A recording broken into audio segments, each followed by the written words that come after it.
Buenos días y buenos días a todos quienes acompañan esta jornada de capacitación, el segundo día de capacitaciones para las organizaciones de la economía popular y solidaria, dirigida a representantes legales, presidentes de los consejos de administración y consejos de vigilancia y las juntas de administración y vigilancia de las organizaciones controladas por la Superintendencia de Economía Popular y Solidaria. El tema de hoy es fundamental: educación financiera con enfoque de género. Y quienes nos apoyan son precisamente personas que están no solo enteradas al máximo de la temática que se va a desarrollar, sino que la viven en su día a día.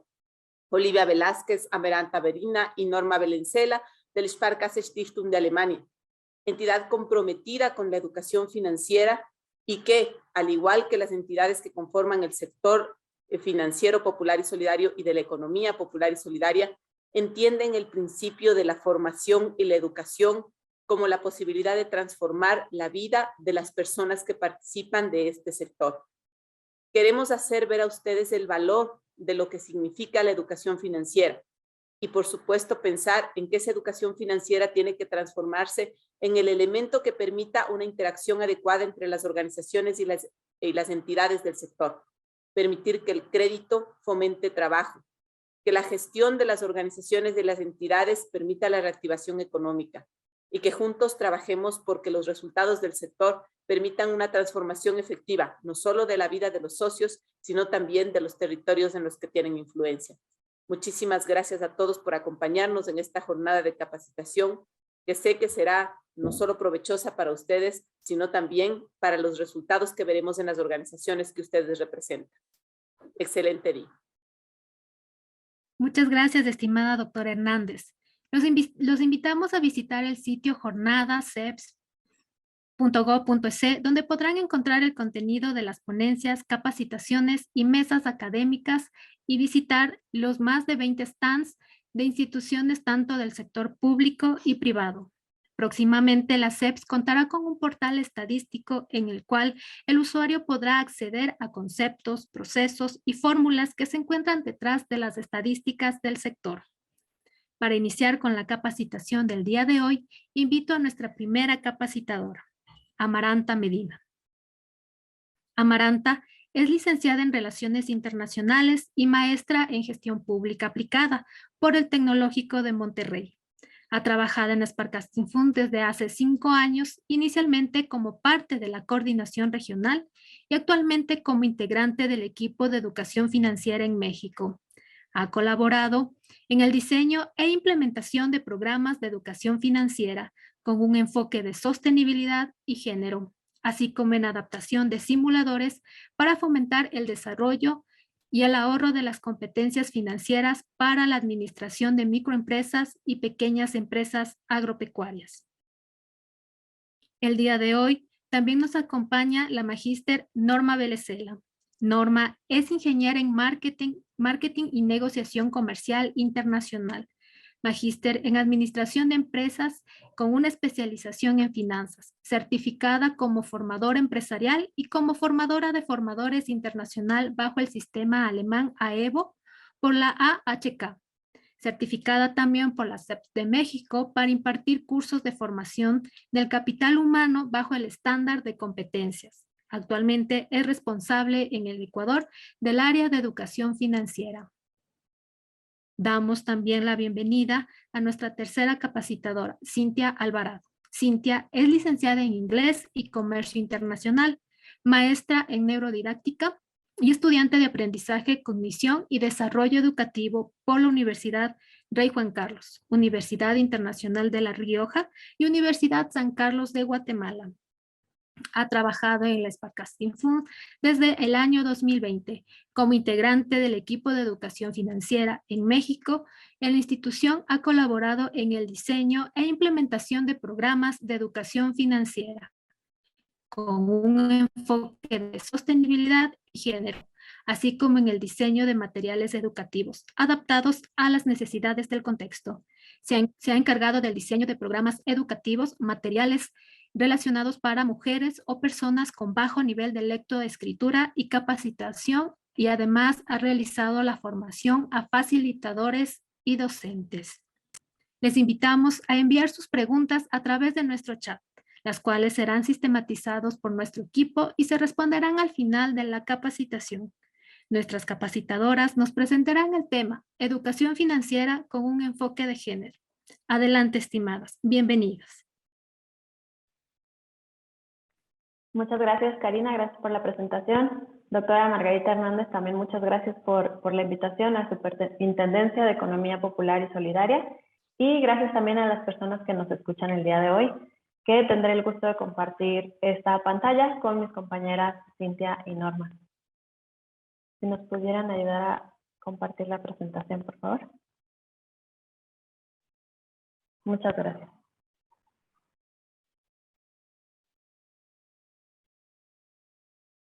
Muy bien. Avanzamos, por favor. El día de hoy estaremos hablando sobre la educación financiera con un enfoque de género. Y para empezar, quisiéramos compartirles esta cita, que es de una investigación que hicieron en la Universidad del Pacífico en Perú, que nos dice: la alfabetización financiera debería de ser un arma de empoderamiento para la mujer, en la que se vea capaz de asumir un rol más activo en la negociación dentro del hogar. Y aquí nos empieza a hablar un poco de cómo la educación financiera viene desde el hogar y no podemos disasociar el hogar de la situación de la mujer, de la educación financiera. Muy bien. Pero antes de que empecemos, siguiente por favor. Antes de que empecemos a hablar pues, sobre la educación financiera con un enfoque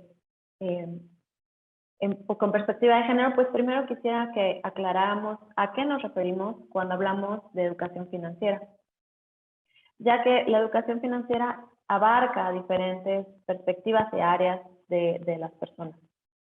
Por un lado es mejorar la comprensión de los productos, conceptos y riesgos financieros. Es una cuestión de conocimiento, de comprensión, pero también se trata de desarrollar habilidad y confianza para ser conscientes de los riesgos y las oportunidades financieras. Entonces también se trata de una cuestión de hacer, desarrollar habilidades y confianza, también una cuestión de ser, para así poder tomar decisiones informadas sobre nuestras situaciones, decisiones financieras.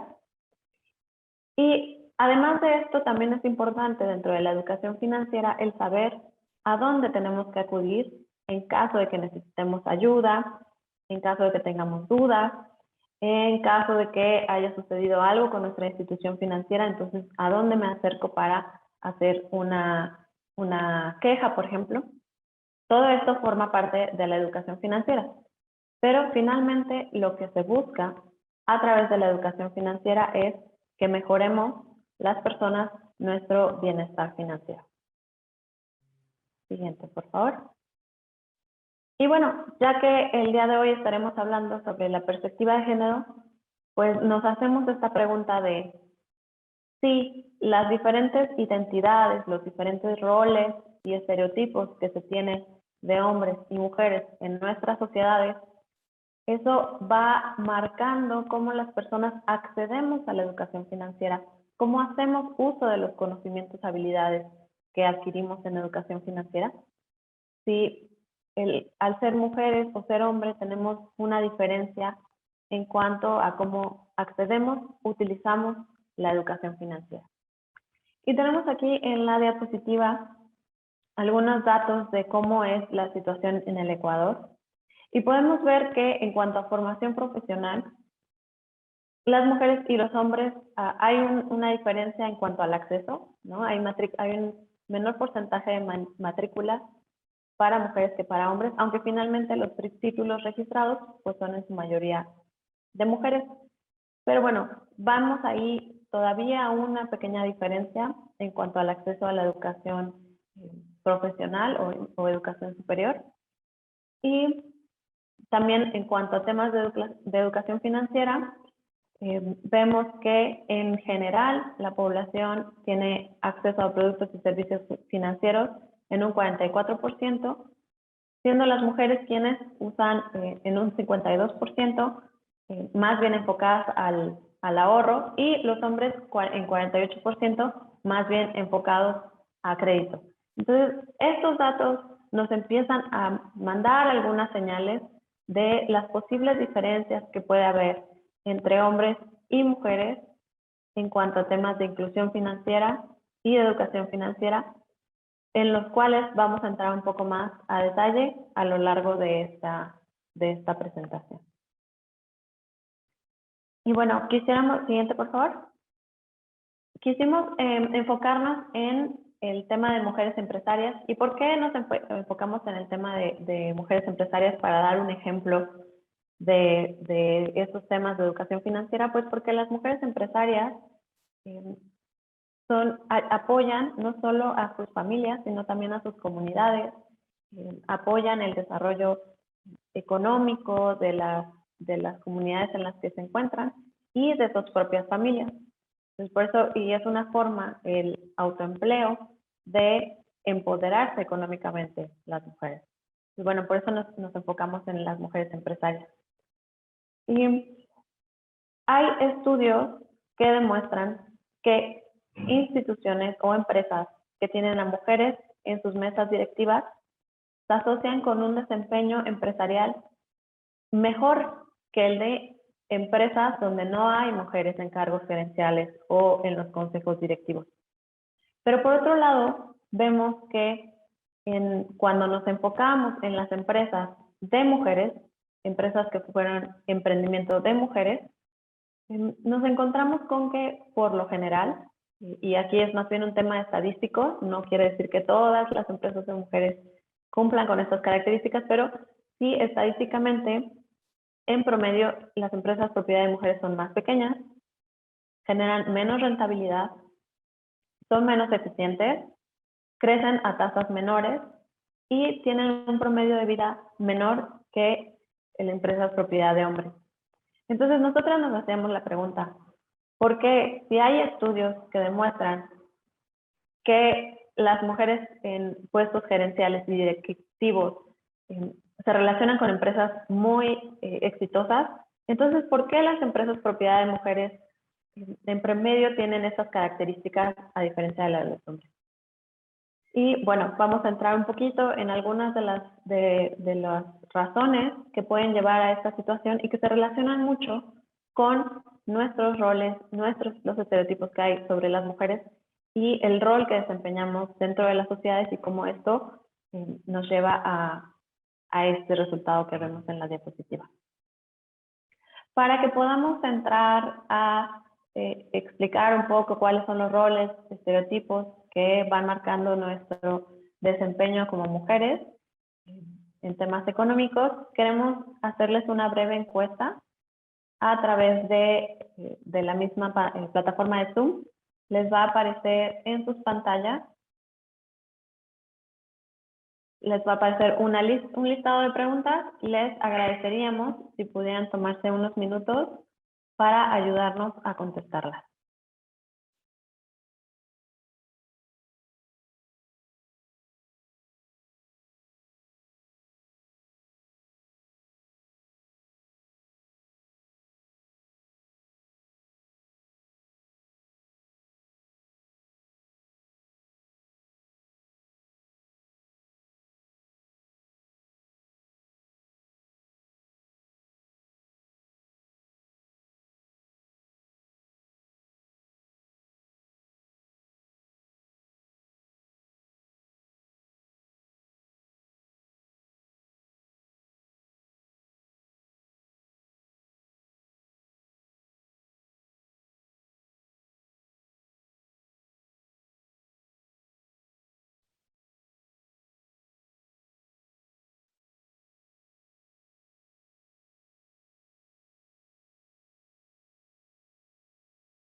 Vamos a dar un par de minutos más solo para completarla.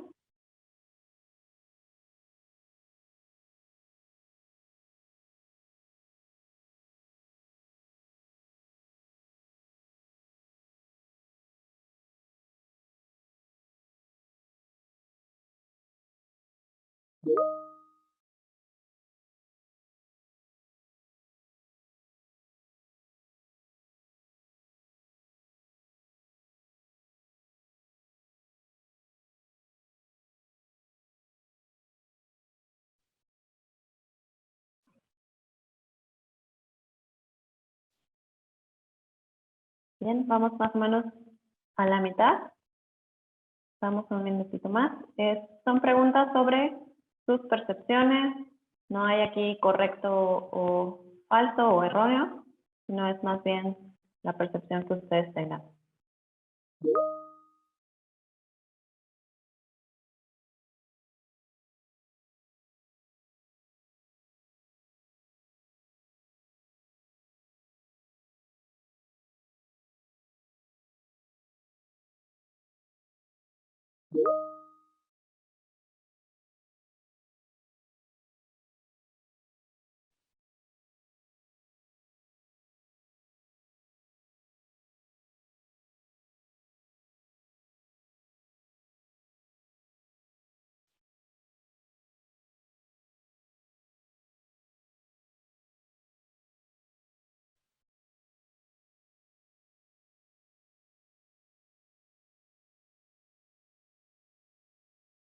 Muchas gracias a quienes nos están avisando en el chat que ya terminaron la encuesta. Vamos a dar 2 minutos más para quienes faltan. Muchas gracias.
Muy bien, nos queda un minuto más para las personas que están terminando. Gracias a quienes ya completaron la encuesta.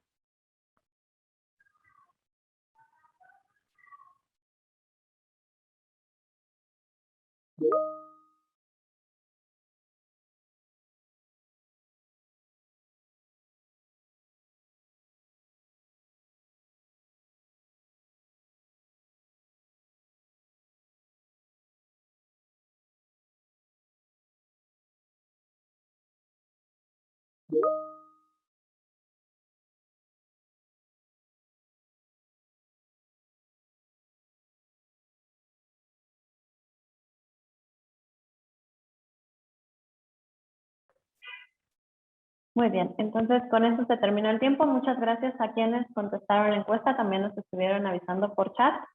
Gracias. Y ahora vamos a ver los resultados de la encuesta y mi compañera Norma nos va a acompañar en el análisis.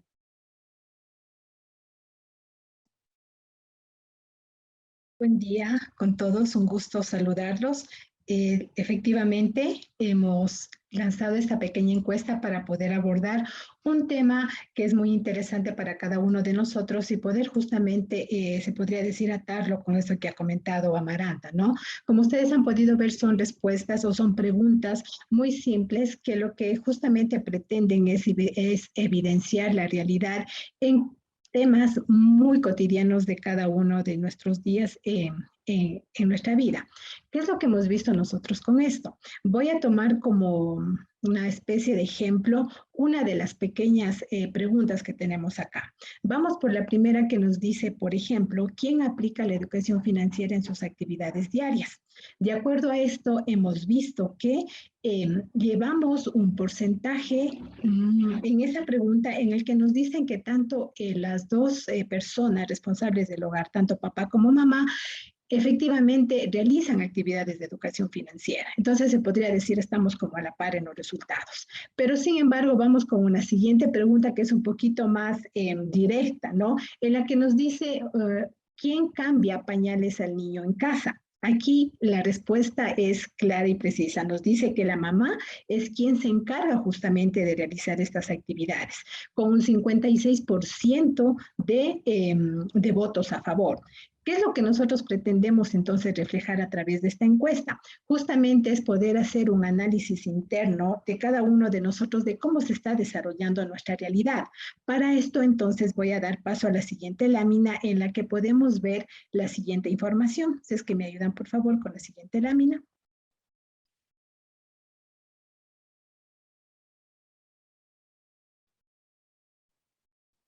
Por favor, si es que podemos dar paso a la siguiente lámina. Gracias.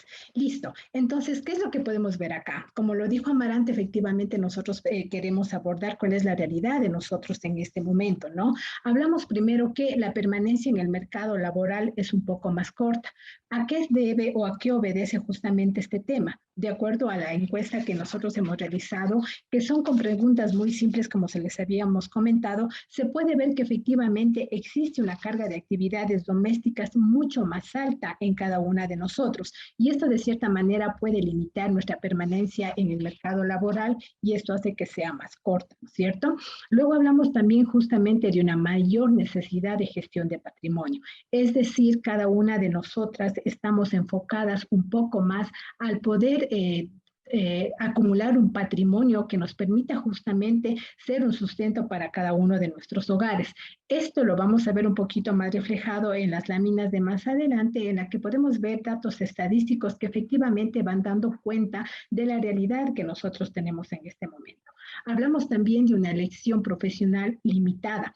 Esto obedece a que efectivamente se dice, de acuerdo a las encuestas que existen en el momento, que la formación académica requiere una dedicación mucho más alta de tiempo, que justamente se viene enlazada con el tema de la carga de actividades domésticas que existen en el hogar. Entonces, esto hace que efectivamente las mujeres, de cierta manera, optemos por carreras más cortas o por carreras que no requieran mayor inversión de tiempo por esta limitación que nosotros tenemos y que en términos técnicos se llama pobreza de tiempo. Luego también hablamos de la limitación en mercados laborales por cuestiones familiares como la maternidad. Estamos hablando, ¿no?, de temas directamente relacionados con la carga doméstica que tenemos nosotros en cada uno de nuestros hogares. Hablamos también de la desventaja en términos legales y de propiedad. Aquí hacemos referencia justamente a aquellas barreras que se encuentran o que nosotros como mujeres encontramos en la actualidad en el mercado, ¿no? Tenemos ciertos limitantes cuando queremos acceder a un crédito, tenemos ciertos limitantes cuando de pronto queremos adquirir un patrimonio. Entonces, justamente tenemos ciertas desventajas que desde el término legal nos van limitando para que nosotros podamos tener una mayor independencia. Luego hablamos también de una remuneración menor a la de los hombres que justamente nos dé igualdad de condiciones. Aquí hablamos justamente, cuando hablamos de una remuneración menor a la de los hombres, está directamente relacionado con el tema de la formación profesional, con el tema también del poco tiempo que nosotros disponemos para poder tomar cargos que necesiten de mayor inversión de tiempo de parte de nosotros. Luego también hablamos de escenarios de menor ahorro acumulado. Esto tiene que ver está directamente relacionado con justamente la pregunta que habíamos hecho nosotros al inicio, ¿no? ¿Quién se encarga de poder administrar el dinero o poder tomar decisiones en casa? Aquí justamente se relaciona, en la mayoría de preguntas nos dicen que somos las mujeres quienes se encargan de gestionar estos temas de ahorro y justamente también de ser proveedoras del hogar. Luego hablamos también del tema de quiénes son los principales cuidadores o cuidadoras de los niños.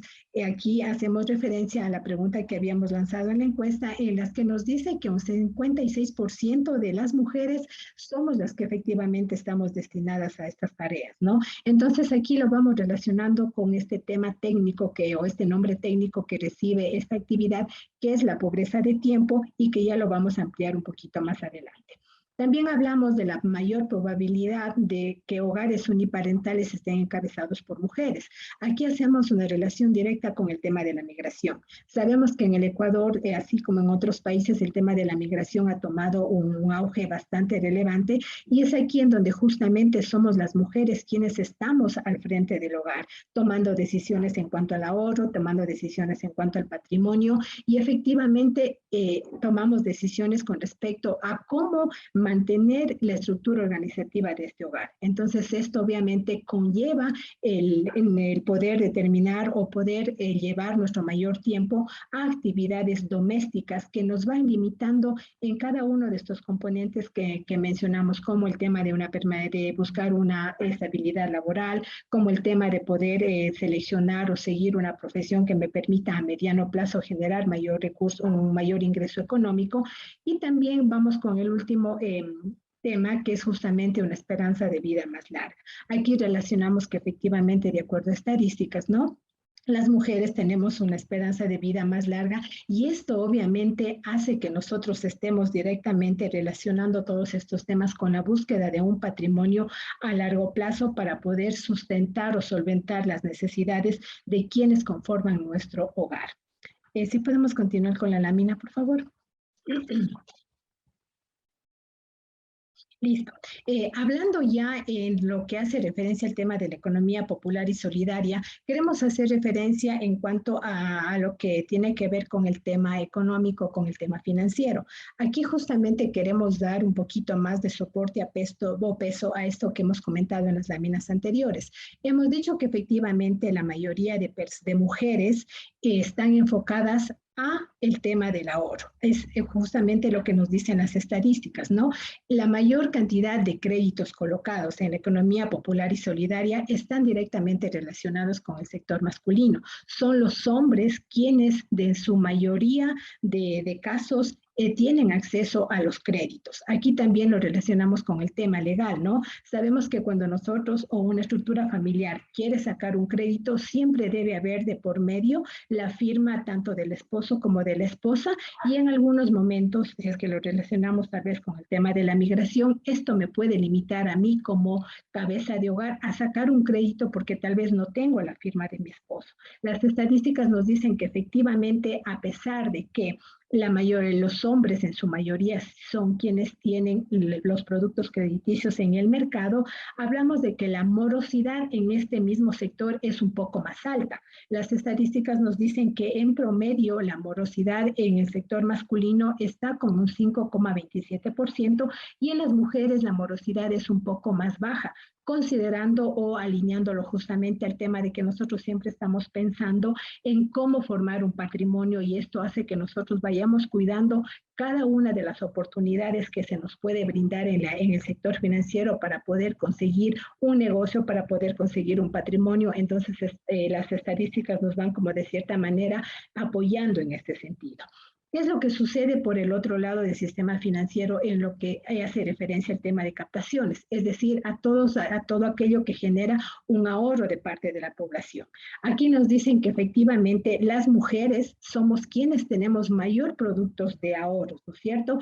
Hablamos justamente de un porcentaje del 51% de hombres y del 49% en mujeres. Pero aquí hay que hacer relación a un tema muy importante. Viéndolo así, directamente se podría decir que los hombres son quienes tienen mayores productos de ahorro, pero al nosotros desglosar estos términos podemos ver que el ahorro neto o el ahorro puro, es decir, se podría decir el ahorro voluntario, corresponde al segmento de mujeres. La medición es mucho más alta. Se da un pequeño desfase cuando hablamos de los depósitos restringidos, ¿no? Es decir, aquellos depósitos que están bloqueados o que son producto tal vez de operaciones crediticias que se generaron de este segmento. Entonces aquí vale la pena justamente recalcar que efectivamente seguimos manteniendo el tema de que las mujeres siempre estamos enfocadas mucho más a temas de generar ahorros para cada una de nuestras unidades familiares. Adelante con la lámina, por favor. Listo. Con esto vemos entonces o nos podemos hacer muchas preguntas que de cierta manera nos van alineando a la realidad. La primera pregunta que nos podemos hacer es, ¿los roles han cambiado en el tiempo o se han mantenido? Y yo estoy segura que con la pequeña encuesta que lanzamos hace un momento, cada una de nosotros o cada uno de nosotros al irla respondiendo, en algún momento teníamos esta duda, ¿no? Tal vez antes era muy común que solamente las mujeres trabajemos desde casa. Ahora tal vez el rol ha cambiado, sobre todo con el tema de COVID, tal vez muchos hombres y mujeres trabajamos desde casa. Sin embargo, hay una realidad que todavía debe ser cambiante. Hablando ya de estadísticas, nosotros hemos abordado 4 temas principales. Hacemos referencia al tema de la formación profesional, al tipo de instrucción, a la rama de actividad y al desempleo. Estas cuatro ramas que nosotros justamente queremos comentarles con ustedes, en algún momento llegan justamente a poder dejar claro que en este momento la realidad ha sido un poco cambiante, pero hay todavía mucho por hacer. ¿Qué es lo que nos dicen las estadísticas? Primero nos dicen que la formación de las mujeres justamente va cambiando la decisión de los puestos o de las ramas de formación profesional que cada persona o cada mujer escoge.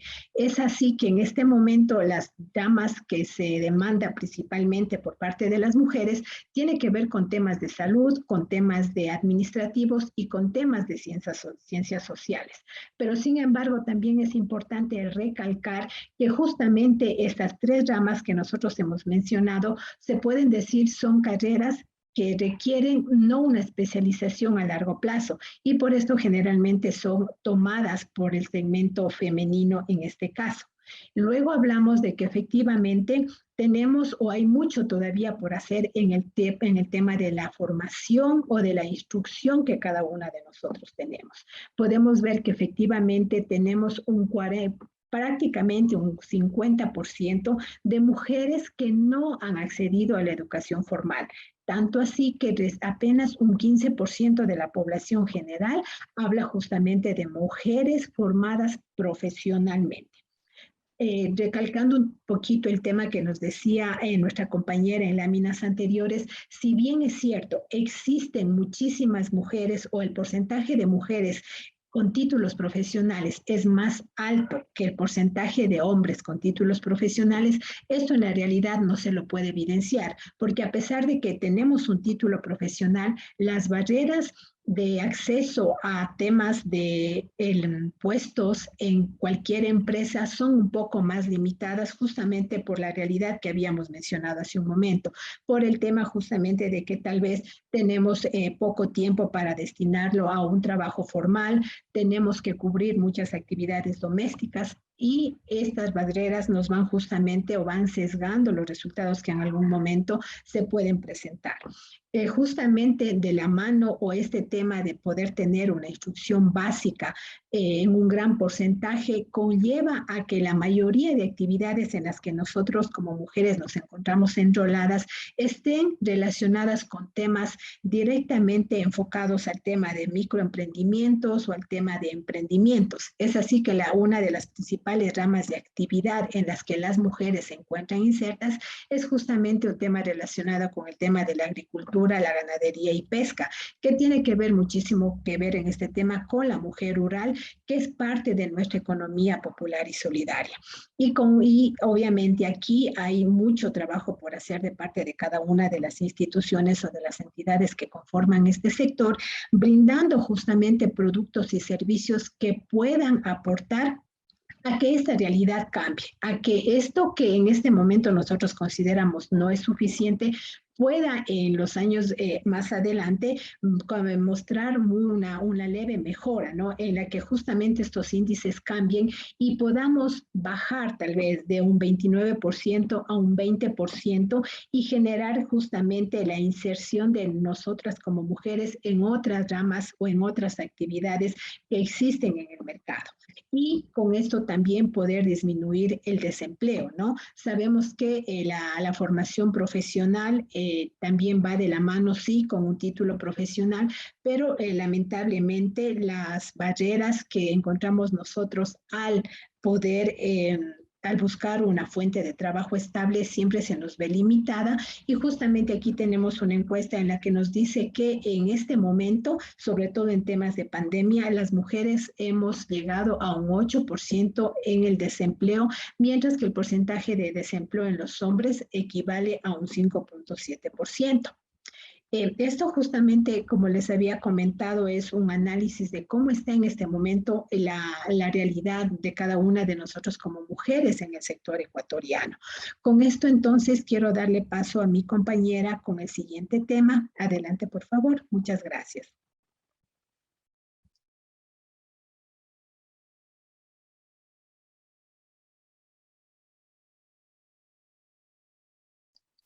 Si podemos pasar la lámina, por favor.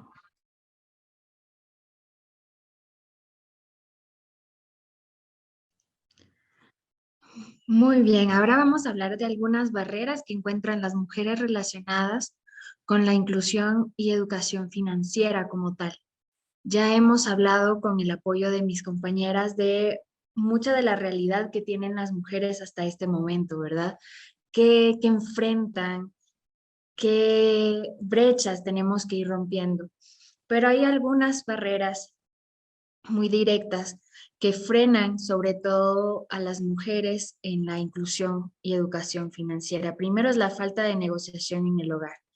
Y esta es una barrera muy importante y de hecho va a estar muy relacionado con parte de la solución de lo que vamos a hablar, de que las mujeres puedan tener no solo voz, voto, pero también capacidad de decisión dentro del hogar. También la concentración en actividades económicas con menor remuneración. Lamentablemente, la brecha salarial entre hombres y mujeres en puestos similares aún existe. Luego ya hablaba un poquito de las exigencias concurrentes del tiempo, en donde la mujer no solamente tiene que trabajar, administrar el dinero, sino que también tiene muchísima labor de cuidados en el hogar. Y esto está relacionado con el trabajo doméstico no remunerado. Y obviamente esto provoca falta también de activos como garantía, porque muchas de las mujeres, inclusive en nuestros países latinoamericanos, tienen menos terrenos, menos activos a su nombre, que ellos puedan dar como garantía para adquirir productos crediticios. Y también la falta de productos financieros adaptados a sus necesidades. La siguiente, por favor.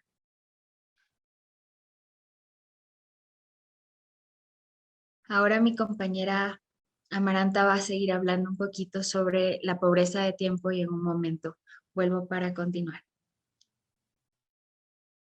Bueno, entonces veíamos, nos comentaba ya Cintia sobre las exigencias concurrentes del tiempo de la mujer. Y a esto nos adelantaba también Norma, le llamamos la pobreza de tiempo, que es el resultado de que, bueno, el tiempo que tenemos las personas, pues es un recurso limitado. Y si lo dedicamos a actividades dentro del hogar, a actividades económicas, a actividades de la comunidad, entonces el tiempo que nos queda para el desarrollo personal, para la profesionalización, pues cada vez es menor. Y a eso es lo que llamamos pobreza de tiempo. Y bueno, que las mujeres tengamos que atender tantos diferentes ámbitos, lo que resulta es que padezcamos de esto que llamamos la pobreza de tiempo. Siguiente lámina, por favor. En esta lámina podemos ver un poco lo que ya les comentaba. Por un lado está el que las mujeres cada vez participamos más activamente en la economía monetaria, a través de la producción, salimos, trabajamos, pero dentro del hogar la responsabilidad, si bien ha ido cambiando, y lo veíamos también con los resultados de la encuesta, que cada vez es más ambos, tanto hombre como mujer en casa, se ocupan de las labores del hogar. Predominantemente es un ámbito en el que las mujeres, o donde las mujeres se siguen responsabilizando principalmente. Entonces, bueno, también está este trabajo doméstico y de cuidados, que es parte de la economía no monetaria, porque no recibimos, o generalmente no se recibe un pago por este tipo de labores no productivas, y en el trabajo comunitario y organizativo, donde también muchas mujeres se desempeñan. Entonces, bueno, esto nos lleva a la pobreza de tiempo. Y la pobreza del tiempo, al final de cuentas, es un obstáculo para que las mujeres podamos disfrutar de nuestros derechos, como es el descanso, crecer laboralmente, estudiar, que puedan o podamos dedicar más tiempo a los negocios. Entonces, si regresamos a aquella lámina anterior donde hablábamos de por qué las instituciones o empresas que tienen mujeres directivas, gerentes, se desempeñan muy bien, y las empresas de propiedad de mujeres, por lo general, tienen un desempeño no tan bueno como el de las empresas de hombres. Entonces creo que podemos retomar esa pregunta que nos hacíamos en ese momento, pues ¿de dónde surge? Y en parte se puede explicar justo por eso, ¿no? Por el acceso que tenemos a la educación o falta de acceso por el tiempo que dedicamos a otras labores.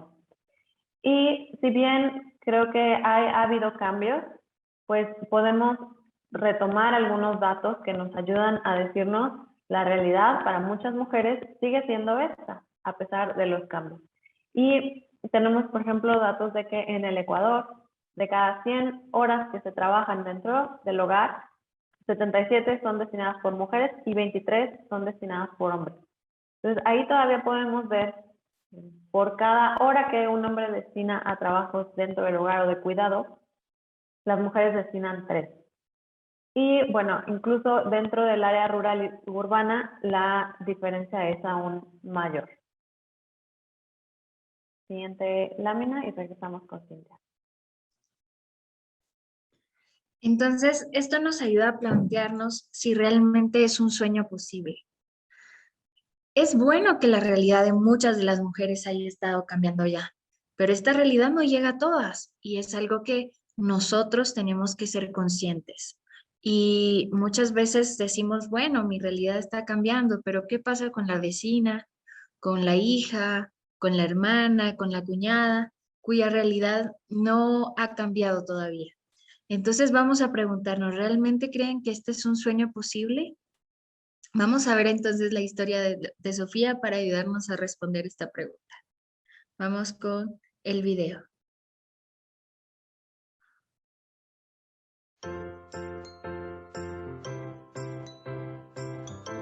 Ahora escucharás la historia de Sofía. Cada vez que escuches este sonido, mira la siguiente imagen. Sofía estaba cansada de todo lo que tuvo que hacer ese día. Fue a la maquila a trabajar por más de 8 horas, porque hubo un pedido extra. Al regresar a la casa, hizo las tareas pendientes en el hogar. Le pidió a su hija que ayudara cambiando al bebé y que preparara la merienda. Tejió algunas prendas que le encargaron. Si tan solo tuviera más tiempo para hacer los tejidos y bordados que le encargan. Tenía que rechazar los pedidos por falta de tiempo. Estaba tan cansada que, antes de dormir, sentía que su espalda y sus pies se partían en dos. Esa noche, tan pronto se acostó, se quedó profundamente dormida. Mientras dormía, soñó muchas cosas bonitas. Soñó que su esposo se levantaba temprano y preparaba el desayuno para la familia. Iba a despertar al niño y la niña para ir a la escuela, mientras Sofía se iba a la maquila. Cuando ella regresaba del trabajo, su hija e hijo no estaban peleando y ya habían empezado a hacer su tarea solos. Le preguntaban algunas cosas, pero estaban organizados. Al volver de su trabajo, su esposo llegaba con los ingredientes que necesitaba para preparar la cena. Él también le decía que quisiera participar más en su emprendimiento de bordados y tejidos o ayudarla a que ella estuviera más tiempo para dedicarse al mismo. Tomás, su hijo, cuidaba a su hermanito esa noche. Para Sofía era sorprendente. Su esposo le empezaba a enseñar al bebé a ir al baño. Su hijo e hija se distribuían las tareas del hogar y no lo hacía solo la pequeña. Entre los dos terminaban más rápido. Su esposo e hijo lavaban la ropa ese día. Ella tenía que intervenir porque casi le echaban cloro a toda la ropa. Con todo, había sido un buen intento. Su esposo iba a dormir al bebé y a acostar a los niños. Mientras su familia participaba en las tareas del hogar, ella podía tejer y bordar los pedidos. Incluso pensaba en un nuevo diseño. La contribución de toda la familia a las labores del hogar le daba el tiempo para enfocarse en el emprendimiento. Sabía que podrían tener más ingresos si ella podía dedicarse más tiempo a su negocio de bordados y tejidos. El despertador sonó y Sofía se dio cuenta de que todo había sido un lindo sueño. Se preguntaba si algún día podría hacerse realidad.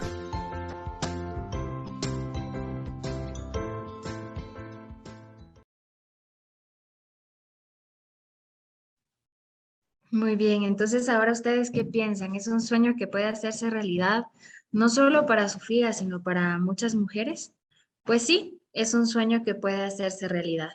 En la siguiente lámina vamos a descubrir cómo puede ser este sueño realidad. Es un sueño posible. Nuestro rol es empoderar a la mujer, no solamente financieramente para que tenga el conocimiento para tomar las mejores decisiones, sino que también para que pueda negociar y hacerlo posible. Al hablar del empoderamiento de la mujer, estamos hablando de 3 puntos clave. En primer lugar, tenemos que proveer recursos. Eso quiere decir acceso a bienes materiales, humanos y sociales, para que para que ellas puedan tener el conocimiento para poder realizar no solamente todo el tema de decisiones financieras, sino que sepan también y que tengan los recursos para poder hacerlo. Luego también es importante la intervención, que es la capacidad de tomar decisiones.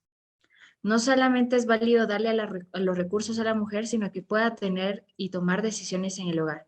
Por ejemplo, normalmente en temas de educación financiera o de inclusión financiera hablamos a las mujeres del ahorro, hablamos a las mujeres del presupuesto, de cómo construirlo. Pero si ellas dentro de su familia no se sienten, digamos que con la libertad de compartir con su esposo, con su familia el presupuesto, de analizar qué gastos pueden reducir, ¿realmente vale la pena solamente el conocimiento que ella obtuvo? La verdad es que es muy importante que para empoderarla totalmente también le demos herramientas para que ellas puedan tomar las mejores decisiones en el hogar. Y obviamente esto va a repercutir en que haya mayores logros y bienestar propio y de la familia. Entonces, ¿cuál es la clave para la inclusión financiera y educación financiera para empoderar a la mujer? La clave es diseñar programas de educación financiera, pero unidos a programas de comunicación y aplicación en el hogar.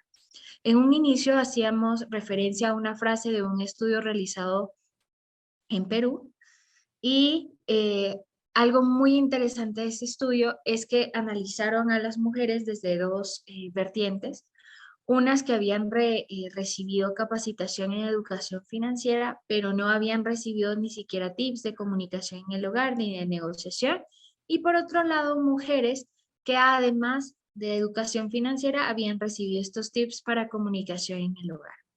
Increíblemente, dentro del estudio descubrieron que las mujeres que habían recibido, además de educación financiera, estos tips de comunicación en el hogar, realmente habían logrado muchísimo más ahorro, menor deuda, mejor manejo crediticio, y era porque tenían la oportunidad de comunicarse la mayoría con el esposo, con la pareja, con la familia, para que pudieran tomar las mejores decisiones dentro del hogar. A pesar de eso, las mujeres que solamente recibieron educación financiera mejoraron, pero sobre todo en el área de ahorro, que era algo en lo que no necesariamente tenía que intervenir la pareja. Por lo tanto, este programa nos da realmente algunos beneficios, ¿verdad? Y algunos logros. Algunos de estos son mejor administración de gastos del hogar y tomar decisiones a nivel monetario. Esto es muy importante en el sentido de que no solamente les enseñamos a las mujeres a hacer el presupuesto del hogar, sino a compartirlo con la familia y en que todos puedan tomar decisiones. También la reducción de la escasez y aumento de seguridad alimentaria. porque las mujeres al administrar mejor su dinero, obviamente tienen una visión de proveer a la familia y de los cuidados, como ya les habían comentado mi compañera, y obviamente esto reducía la escasez y aumentaba la seguridad alimentaria. También mayor ahorro y disminución de hábitos financieros perjudiciales. En este sentido, por ejemplo, para los gastos de hormiga, ¿verdad? Que muchas veces son estos gastos que hacemos normalmente sin darnos cuenta y que ya sumados pues serían una gran cantidad de dinero. Entonces, ya cuando son conscientes de estos gastos, obviamente toman mejores decisiones para poder reducirlos y también consejos para que tanto el hombre como la mujer puedan mitigar el riesgo de conflicto. Es increíble muchas veces como cuando la mujer empieza a empoderarse, el hombre por esta falta o inequidad, ¿verdad? Muchas veces siente que su sensación de poder está bajando. Entonces, en muchos casos que habíamos visto en otros países, las mujeres que empezaban a empoderarse económicamente, también tenían mayor conflicto en el hogar. Entonces, tanto la pareja y la familia tiene que saber que cuando todos tenemos un mejor conocimiento, nos estamos más empoderados, podemos realmente crecer como familia. Entonces, obviamente, este tipo de programas ayuda también a reducir el riesgo de conflicto.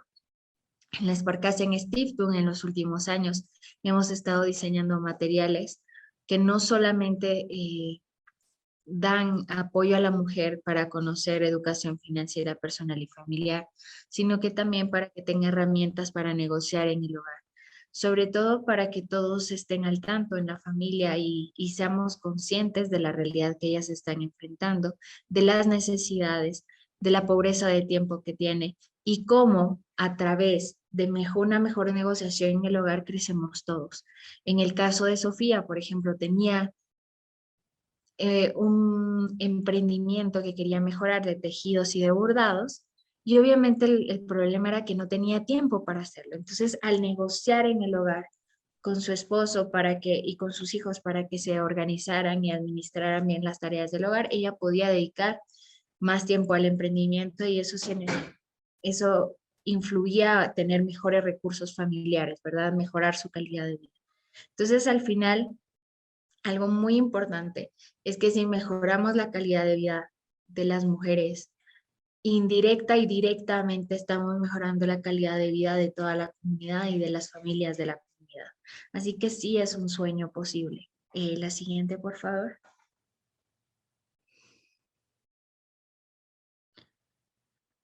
Queremos dejarlas dejarlas y dejarlos con esta frase que nos dice que cuanto más igualitaria y saludable sea la colaboración dentro del hogar, mejor será la comunicación de la pareja, lo que se traduce en una mayor competencia financiera. Muchas veces no nos hemos dado cuenta cómo la competencia financiera realmente está desarrollada o unida a la colaboración dentro del hogar, a la comunicación en la pareja. Y esto influye no solo en las mujeres empresarias de las que nos hablaba Maranta, sino también en muchas de nosotras que tenemos un hogar, una familia y que muchas veces por la pobreza de tiempo, por la falta a veces de esta tribu que nos apoye, ¿verdad? Y que nos empuje, no podemos generar muchísimo más dinero, ¿verdad? No solamente de forma económica, sino que también social para poder desarrollarnos mejor con nuestra familia, tener un poco de más tiempo libre, el poder compartir con ellos, que también se traduce en una mejor competencia financiera y calidad de vida. La siguiente. Por lo tanto, la educación financiera que transforme los hogares menos igualitarios es la razón por la que todos y todas estamos acá y es el fin, ¿verdad? Y el propósito no solamente de esta charla, sino que también de los programas de educación financiera que queremos empezar a diseñar, ¿verdad? Al final, el empoderamiento económico y psicológico de la mujer que influya en todas las diferentes áreas de su vida. Bien nos dicen, educa a una mujer y educarás a una familia y una comunidad. Entonces, con esto concluimos nuestra presentación. Muchísimas gracias por la atención. Para nosotras tres fue un honor poder estar con ustedes y compartir. Si no estoy mal, cedemos a la moderadora para el espacio de preguntas. Muchísimas gracias. Muchísimas gracias, estimada Cintia. Agradecemos todas las inquietudes que nos hicieron llegar a través del chat y a continuación vamos a dar paso a nuestra ronda de preguntas. La primera pregunta que nos hicieron llegar al chat es la siguiente. El tema de la pandemia, más allá que es una amenaza que atenta contra la vida, se ha convertido en un factor que refleja la capacidad que tiene la mujer de planificar, organizar y ejecutar los procesos para la manutención de la familia en los momentos de emergencia y crisis. ¿Qué recomendaciones nos podrían indicar respecto en este contexto? Muchas gracias. Puedo tomar yo esa pregunta. Muchas gracias por la pregunta porque además es una reflexión muy interesante la que nos hacen, ¿no? Más allá de ver la situación como una crisis, verla como una oportunidad de mostrar nuestras fortalezas. Y bueno, en esta ponencia hablamos un poco sobre la perspectiva de género, pero más allá de dotar de herramientas de negociación, de considerar los tiempos de las mujeres en los programas de educación financiera, pues finalmente también es importante que demos los contenidos de educación financiera, la parte de conocimiento e información.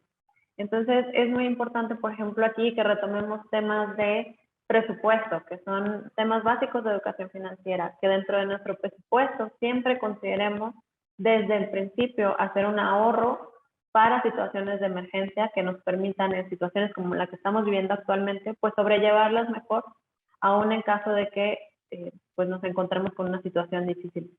Entonces, en cuanto a recomendaciones, creo que me enfocaría mucho en hacer un presupuesto, separar un ahorro y hacer el ahorro en una institución supervisada.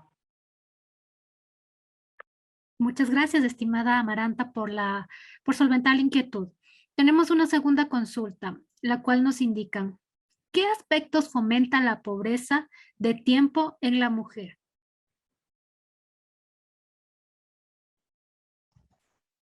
Muchas gracias. Tomo yo la pregunta. Efectivamente, sabemos que la pobreza de tiempo es un término que tal vez no está muy trabajado acá en el Ecuador todavía, ¿no? Pero existen muchas estadísticas que nos pueden llevar a generar una respuesta en este tema. Primero se podría decir que la falta de comunicación existente en cada una de las estructuras familiares puede aportar a que justamente esa pobreza de tiempo no sea analizada y que tome la importancia que debe al interior de cada una de las estructuras familiares. Primero. Segundo, también tiene muchísimo que ver con la sobrecarga de actividades domésticas que cada uno de nosotros tenemos en nuestros hogares, ¿no? Que conlleva o es parte también de una falta de comunicación. Lo vimos en el video de Sofía, algunos de los participantes nos decían, no, este video dice muchísimo con un ejemplo tan simple, ¿no? ¿Qué es lo que nosotros queremos? Sofía justamente tiene un grave problema que es la pobreza de tiempo, pero sin embargo en su estructura familiar hay muchísimas personas que podrían aportar a que mi pobreza de tiempo baje ese índice tan alto que en este caso aplica Sofía. Y es justamente la respuesta ahí, ¿no? Es clave tomar las decisiones de manera conjunta y compartir las responsabilidades, tanto del hogar, económicas y cada una de las situaciones que se presentan en una estructura familiar. Muchas gracias. Muchas gracias, estimada Normita. Referente a esta consulta sobre la pobreza de tiempo en el Ecuador, es una tercera pregunta. ¿La pobreza de tiempo en el Ecuador es un término que se conoce?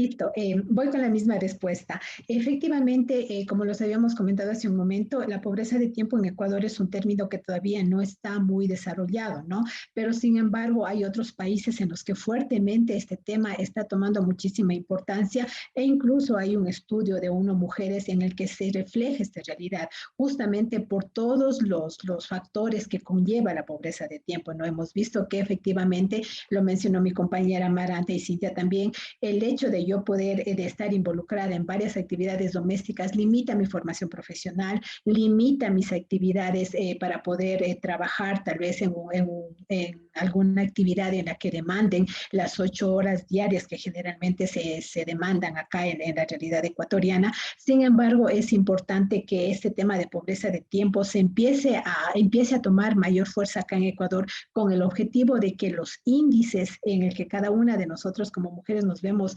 identificadas sean cada vez menores.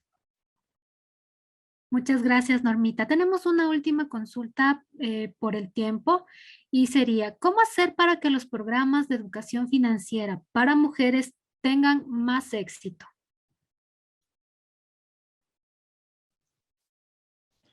Creemos que la clave de los programas de educación financiera para mujeres específicamente tienen que proveer 3 cosas. Primero, los conocimientos básicos que nos decía Amaranta sobre temas financieros, tan básicos como cómo hacer el presupuesto, cómo analizar tus gastos, dónde ver oportunidades de ahorro. También temas sobre el ahorro, el manejo del crédito, que puedan realmente darle herramientas a la mujer. Luego, obviamente, darles estos tips, ¿verdad? De negociación, de comunicación en el hogar, para que ellas puedan trasladar esa información con los miembros de su hogar. Muchas veces ahí justo en ese lapso está el problema.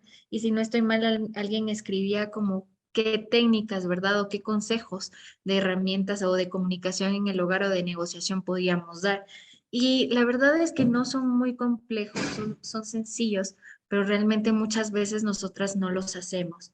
En primer lugar, es hablar desde el yo, ¿verdad? No desde el tú. Muchas veces decimos, es que tú gastas demasiado, es que tú no traes tal, es que tú no, sino empezar a hablar desde el yo, ¿verdad? Desde el yo necesito, realmente necesito que me des o que me ayudes, por ejemplo, algo tan sencillo. Un ejemplo en mi casa de necesito que me ayudes a ver a la nena 2 horas porque necesito hacer X, Y, Z, ¿verdad? Eh, Trabajo, estudio. Y realmente el poder comunicar desde el yo y desde la empatía nos ayuda a que la otra persona pueda ponerse en nuestros zapatos.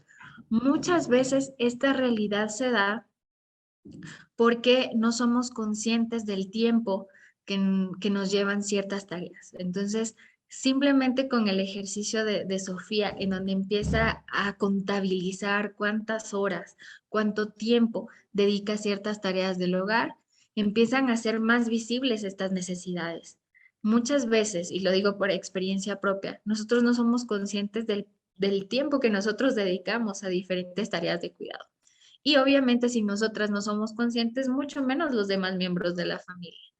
Entonces, tenemos que empezar a ser conscientes nosotras y compartir esas experiencias con empatía y nuestras necesidades con la pareja para poder encontrar soluciones en conjunto.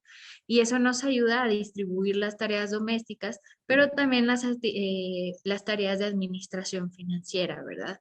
Que al final nos van a ayudar a tener mejor recursos, más recursos y mejor manejo de ellos. Muchas gracias, estimada Cintia. Agradecemos a todas nuestras capacitadoras por solventar las dudas de nuestros participantes. A continuación, doy paso al señor Jorge Moncayo, Intendente General Técnico de la Superintendencia, quien nos dará las palabras de cierre de esta capacitación. Adelante, estimado Jorge. Muchas gracias, Karina, y agradeciendo primero que toda la participación de los delegados de Sparcassin, sin duda nos han abierto luces sobre la educación financiera como esta arma de empoderamiento para las mujeres, ¿no? Ya que a través de esta podemos conocer y ampliar nuestros conocimientos sobre los productos, los servicios, cómo mitigar los riesgos, entre otros aspectos. Además, destacaron este desarrollo de confianza y habilidades para tomar estas decisiones, poder administrar estos riesgos y estar consciente de las oportunidades y cómo estas repercuten directamente en la calidad de vida de las familias. Pero lo más importante es que las compañeras aquí Nos indicaron que con educación financiera las personas, las familias, las organizaciones pueden mejorar el manejo de sus finanzas, suavizar este impacto, ¿no es cierto?, de las fluctuaciones de sus ingresos y poder hacer frente a los gastos improvisos y planificar de mejor manera su futuro y que no caigan en crisis en momentos de contingencias, digámoslo así. Para finalizar, quiero citar a Gregorio Hernández Jiménez, un reconocido inversionista en bolsa y escritor español, quien es autor de la siguiente frase: el futuro económico y no económico de una persona lo determina más la buena o la mala gestión del dinero que haga esa persona que los ingresos que llegue a tenerlo a lo largo de su vida. Agradecemos la participación de nuestras capacitadoras que con su amplia experiencia nos compartieron diferentes aspectos sobre este tema relevante y pilar fundamental de la inclusión financiera, este tema relevante de la educación financiera. También agradecemos a todos ustedes por participar y por su interés y las preguntas que han realizado en el chat. A continuación, doy paso a Karina. Muchísimas gracias.